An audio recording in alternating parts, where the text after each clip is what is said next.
तो बच्चों आपके सामने ये पूरी एक सारणी बनी हुई है, एक डायग्राम बना हुआ है जिसकी सहायता से आप देख सकते हैं कि पूर्ति को कौन कौन से तत्व प्रभावित करते हैं। हमने मांग की अवधारणा में भी जाना था ना कि मांग को प्रभावित करने वाले तत्व, तो उसी प्रकार से वस्तु की पूर्ति को भी कीमत के अलावा बहुत सारे तत्व प्रभावित करते हैं, जिसका कि हम पूरा वर्णन जानेंगे इस वीडियो में। तो आइए देखते हैं पूर्ति को प्रभावित करने वाले तत्व देखो कौन कौन से हैं। पहले हम इनके नाम देख लेते हैं केवल, बाद में हम इनका डिटेल में अध्ययन करेंगे। तो पहले है वस्तु की बाजार कीमत, जिसको कि हम पढ़ भी चुके हैं। उत्पादक साधनों की कीमत, संबंधित वस्तुओं की कीमत, तकनीकी परिवर्तन, विशेष अवसर, आगतों की गुणवत्ता और परिवहन लागतें। अब आप इसमें देख रहे होंगे वस्तु की कीमत और संबंधित वस्तुओं की कीमत, ये तो मांग की अवधारणा में भी थी। मांग को प्रभावित करने वाले कारक थे, अर्थात दो कारण तो दोनों में कॉमन हो चुके हैं, जिसको कि आपको अच्छे से ध्यान रखना है और कंफ्यूज नहीं होना। मेन जो चीज़ होती है, बच्चे क्या होते हैं दोनों में कंफ्यूज हो जाते हैं, वो कंफ्यूज नहीं होना। आपको कंफ्यूजन को एकदम क्लियर करना है, वीडियो को ध्यान से सुनना है, ठीक है बच्चों। तो अब 1 बाय 1 हम सारे कारण देख लें। तो सबसे पहले जो वस्तु की पूर्ति को प्रभावित करता है वो कारण है वस्तु की बाजार कीमत। हम पढ़ चुके हैं कि कीमत और पूर्ति मात्रा में धनात्मक, प्रत्यक्ष और सीधा संबंध होता है।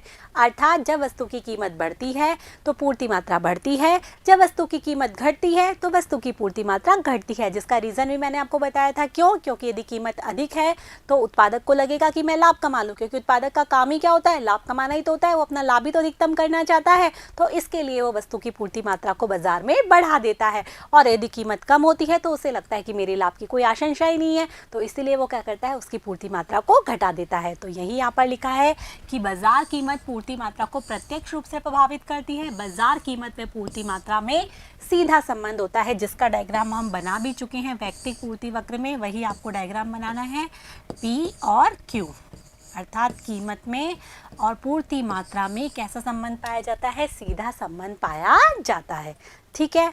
जो अगला कारक है जो प्रभावित करता है पूर्ति को, वो है उत्पादन साधनों की कीमतें।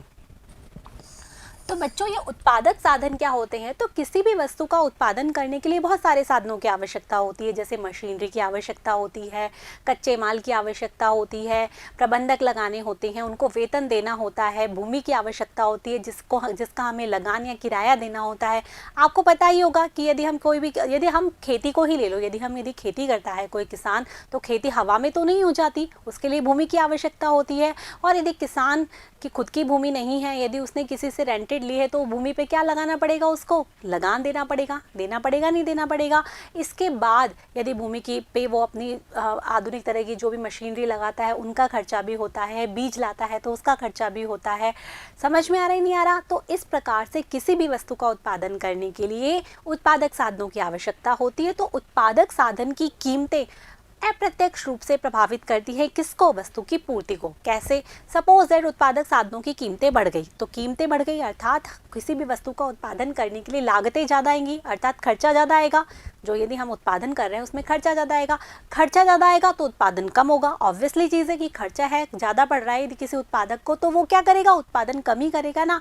उत्पादन कम करेगा तो पूर्ति भी क्या होगी? कम होगी। तो समझ में आ रहा है, कीमतें बढ़ने से पूर्ति क्या होगी? कम हो जाएगी। कीमतें किसकी? उत्पादन साधनों की। और उत्पादन साधनों की कीमतें यदि घटती हैं तो पूर्ति बढ़ जाएगी। कहने का तात्पर्य यह है कि उत्पादन साधनों की कीमतें और वस्तु की पूर्ति में कैसा संबंध पाया जाता है? विपरीत संबंध पाया जाता है।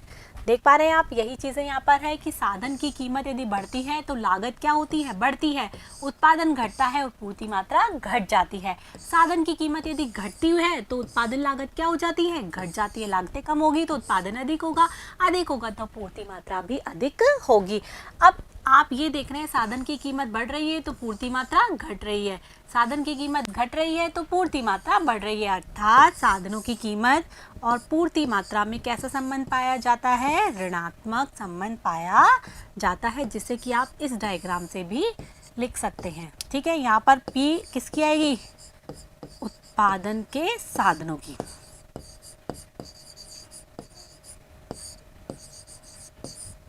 ठीक है बच्चों, तो इस तरीके से आपको ये शो करना होगा कि उत्पादन साधन की कीमतें और पूर्ति मात्रा में ऋणात्मक संबंध पाया जाता है, जबकि कीमतें और पूर्ति मात्रा में कैसा संबंध पाया जाता है? धनात्मक। यहाँ पर कंफ्यूज होने वाली बात ही नहीं है, आपको ध्यान से सुनना है तो अच्छे से आपका हो जाएगा। अब जो तीसरा कारण है, जो कि हम किस में पढ़ चुके थे? मांग में ही पढ़ चुके थे, लेकिन यहाँ पर डिफरेंस है, उसका जस्ट उल्टा चलेगा। तो यहाँ है संबंधित वस्तुओं की कीमतें पूर्ति मात्रा को किस प्रकार प्रभावित करती हैं। तो बच्चे संबंधित वस्तुएं कितने प्रकार की होती है हमने जाना था ना, एक तो होती है स्थानापन्न वस्तुएं और एक होती है पूरक वस्तुएं। संबंधित वस्तु दो प्रकार की होती है, स्थानापन्न और पूरक वस्तुएं। अब ये स्थानापन्न वस्तुएं क्या होती हैं और ये पूरक वस्तुएं होती हैं, हमने इसके बारे में मांग की अवधारणा में पढ़ लिया था, लेकिन फिर एक बार रिवाइज कर देते हैं कि स्थानापन्न वस्तुएं क्या होती हैं। जब वस्तुएं एक के स्थान पर दूसरी प्रयोग में ली जाए तो उसे हम कहते हैं स्थानापन्न वस्तुएं। जैसे कि चाय और कॉफ़ी, यदि चाय की कीमत बढ़ जाती है तो हम चाय को तो छोड़कर कॉफ़ी का यूज़ कर सकते हैं। पेप्सी और कोको कोला, तो वो भी क्या है? स्थानापन्न वस्तुएं। आगे बच्चों समझ में कि स्थानापन्न वस्तुएं क्या होती हैं, जो एक के स्थान पर दूसरी प्रयोग में लाई जा सकती है, जैसे चाय और कॉफ़ी। अब स्थानापन्न वस्तुओं के संदर्भ में पूर्ति वक्र कैसा होता है? तो स्थानापन्न वस्तुओं के संदर्भ में पूर्ति वक्र ऋणात्मक ढाल का होता है। अब ये हम बात ऐसे कैसे कह दें, इसको प्रूफ करके दिखाते हैं कैसे होता है। हम मान लेते हैं दो स्थानापन्न वस्तु है, एक तो है चाय की, एक की तो हम कीमत देखेंगे और एक की क्या देखेंगे? पूर्ति मात्रा, क्योंकि हम स्थानापन्न वस्तुओं के संदर्भ में बात कर रहे हैं। तो चाय की तो देखते हैं कीमत और कॉफ़ी की देखते हैं हम पूर्ति मात्रा।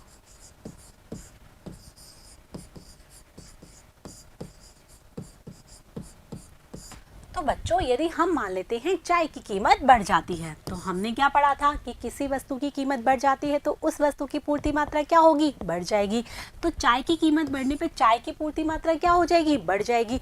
जबकि कॉफ़ी की पूर्ति मात्रा क्या हो जाएगी? कम हो जाएगी। कमी तो होगी कॉफ़ी की पूर्ति मात्रा। ऐसा क्यों? क्योंकि यदि उत्पादन के साधन तो हमारे पास क्या होते हैं? फिक्स। तो जो हमारे को जिसमें फ़ायदा हो रहा है तो हम उसी वस्तु का उत्पादन करेंगे, नहीं करेंगे तो सभी चाय का उत्पादन करने लग जाएंगे, तो कॉफ़ी की पूर्ति मात्रा क्या हो जाएगी? घट जाएगी। तो आप देख पा रहे हैं ना कि चाय की कीमत बढ़ने से कॉफ़ी की पूर्ति मात्रा क्या हो गई? घट गई। अर्थात कैसे संबंध हो गया? ऋणात्मक। तो यहाँ हम ऋणात्मक ढाल का वक्र बनाएंगे पूर्ति स्थानापन्न वस्तुओं के संदर्भ में, जबकि हमने मांग वक्र में क्या जाना था कि स्थानापन्न वस्तुओं में कैसा होता है? धनात्मक ढाल का, यहाँ ऋणात्मक ढाल का होता है। ठीक है, यहाँ पर किसकी कीमत आएगी? चाय की।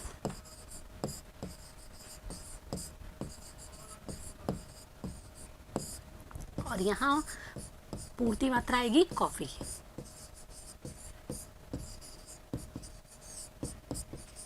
इन दोनों में संबंध कैसा होता है? ऋणात्मक होता है, इस तरीके से। ठीक है, ये एक्स अक्ष है, ये वाई अक्ष है, ये ओ, पी, P1 और P2,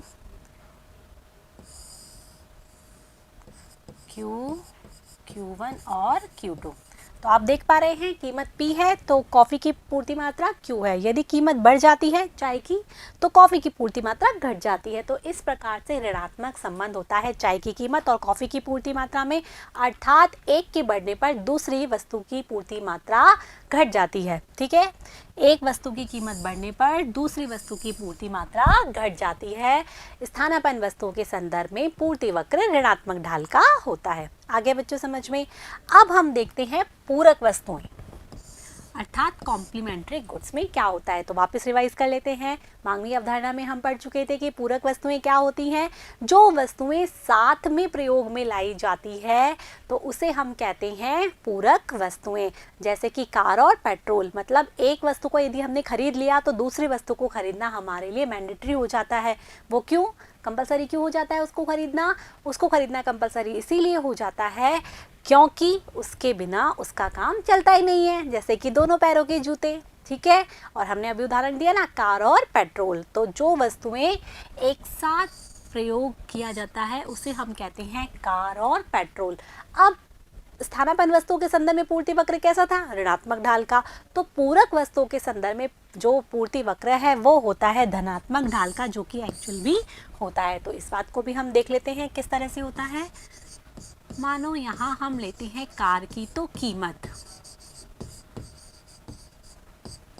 और यहाँ लेते हैं पेट्रोल की पूर्ति मात्रा, एक की कीमत और दूसरी की पूर्ति मात्रा, यही हम दिखाना चाह रहे हैं। अब यदि हम मान लेते हैं कार की जो कीमत है वो हो जाती है, बढ़ जाती है। अब कार की कीमत बढ़ जाएगी तो इसका मतलब क्या होगा, कार की पूर्ति मात्रा बढ़ जाएगी। हमने यही जाना था कि कीमत बढ़ने पर पूर्ति मात्रा बढ़ जाती है, तो कार की कीमत बढ़ने पर कार की पूर्ति मात्रा क्या हो जाएगी, बढ़ जाएगी। अब कार की पूर्ति मात्रा बढ़ जाएगी तो बाजार में बहुत सारी कारें आ जाएंगी, तो क्या होगा, जो पेट्रोल है उसकी आवश्यकता भी अधिक होगी, तो पेट्रोल की पूर्ति मात्रा को भी क्या करना होगा, बढ़ाना ही होगा। समझ में आया? तो आप यहाँ देख पा रहे हैं यदि कार की कीमत बढ़ती है तो कार की पूर्ति मात्रा भी बढ़ती है, अर्थात कैसा संबंध हो गया, धनात्मक संबंध हो गया, जिसे कि हम इस डायग्राम के द्वारा भी दर्शा सकते हैं। पूरक वस्तुओं के संदर्भ में धनात्मक ढाल का पूर्ति वक्र। ठीक है, P, P1, P2, Q, Q1 और Q2। ठीक है, यहाँ पर आएगी हमारी कार की कीमत, यहाँ आएगी पेट्रोल की पूर्ति मात्रा, एक की कीमत और एक की पूर्ति मात्रा। ये हमारा धनात्मक ढाल का मतलब एक बढ़ती है, कार की कीमत बढ़ती है तो पेट्रोल की पूर्ति मात्रा भी बढ़ जाती है। एक वस्तु की कीमत बढ़ने पर दूसरी वस्तु की पूर्ति मात्रा भी बढ़ जाती है। तो आगे बच्चों समझ में, इस तरीके से धनात्मक ढाल का पूर्ति वक्र बनेगा पूरक वस्तु के संदर्भ में। तो आपको याद रहेगा स्थानापन्न वस्तु के संदर्भ में पूर्ति वक्र ऋणात्मक ढाल का, जबकि पूरक वस्तु के संदर्भ में पूर्ति वक्र होता है धनात्मक ढाल का। अब जो अगला कारक है जो कि पूर्ति को प्रभावित करता है वो है तकनीकी या प्रौद्योगिकी परिवर्तन।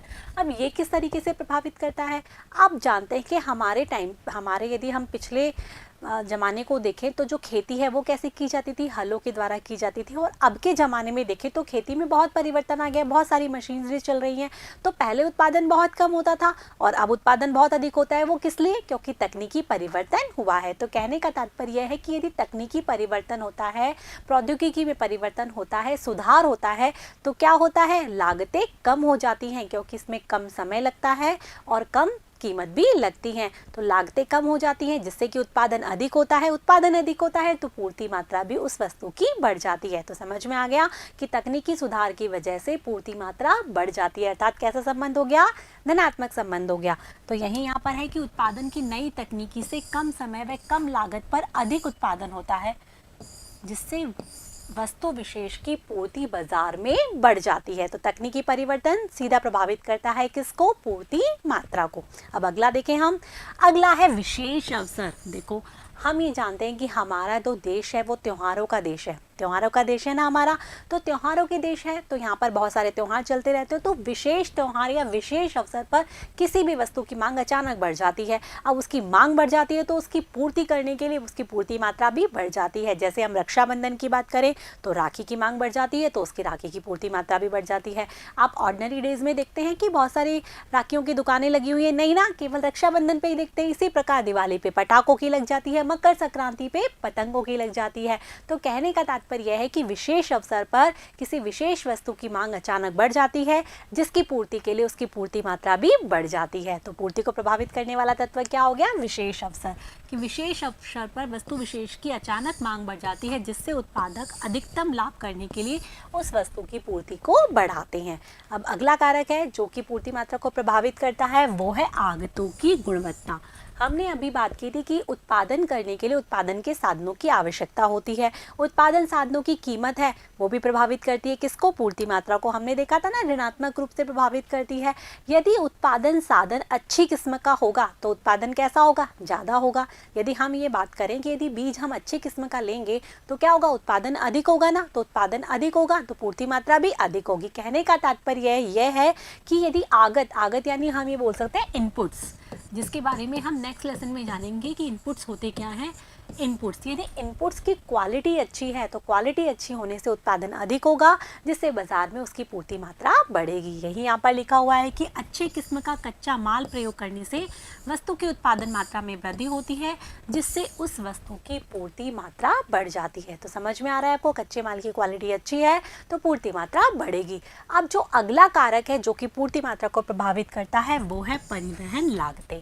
आप ये जानते हैं कि उत्पादन करना ही इनफ नहीं रहता, उसे एक स्थान से दूसरे स्थान पर पहुंचाना होता है, या फिर उत्पादन के साधन में एक स्थान से दूसरे स्थान पर कच्चा माल भी तो मंगवाना पड़ता है। तो यदि परिवहन लागतें, उसमें लागतें भी तो लगती है, फ्री में तो नहीं आ जाता इधर से उधर। तो उससे क्या होता है, यदि परिवहन लागतें कम है, परिवहन सुविधा अच्छी है, तो परिवहन लागतें कम होगी। तो परिवहन लागतें यदि कम है तो क्या होगा, पूर्ति मात्रा बढ़ जाएगी। यदि परिवहन लागतें अधिक हैं तो पूर्ति मात्रा कम हो जाएगी, क्योंकि लागतें तो बढ़ने से तो क्या होती है, पूर्ति मात्रा घटती ही है ना। तो यहीं पर लिखा हुआ है कि परिवहन सुविधा अच्छी होने से लागतें कम होती हैं, जिससे पूर्ति मात्रा बढ़ जाती है। तो बच्चों, ये सारे थे आपके पूर्ति को प्रभावित करने वाले कारक। कितने कारक पढ़ लिए हमने, 7 कारक। एक एक करके समझ में आ गया? तो एक बार हम रिवाइज कर लें कि पूर्ति को प्रभावित करने वाले कौन कौन से कारक हैं। तो सबसे पहला वाला कारक है वो है वस्तु की बाजार कीमत, फिर आता है उत्पादन साधनों की कीमत, उसके बाद आता है संबंधित वस्तु की कीमत, उसके बाद आता है तकनीकी या प्रौद्योगिकी परिवर्तन, विशेष अवसर, साधनों की गुणवत्ता, और लास्ट में आता है परिवहन लागतें। तो आपको सारे याद हो गए होंगे, आपको सभी समझ में आ गया होगा कि किस प्रकार से पूर्ति को ये सारे कारक प्रभावित करते हैं। अब इसमें वस्तु की बाजार कीमत को हम अलग लेके चलेंगे, और जो बाकी कारक हैं उसको हम अन्य कारक मान के चलेंगे आगे। तो पूर्ति, अब आगे के लिए हम देखते हैं, हम पढ़ेंगे पूर्ति का नियम। आप ये जो सारा वीडियो जो सुन रहे हैं उसमें कुछ भी समझ में नहीं आता तो आप वीडियो रिवाइंड कीजिए, दोबारा सुनिए, आपको एग्जैक्टली बहुत अच्छे से समझ में आ जाएगा। तो अब हम पूर्ति के नियम के साथ अगले वीडियो में आपके साथ होंगे। तब तक के लिए मेरे साथ बने रहिए, पढ़ते रहिए, बढ़ते रहिए। Thank you.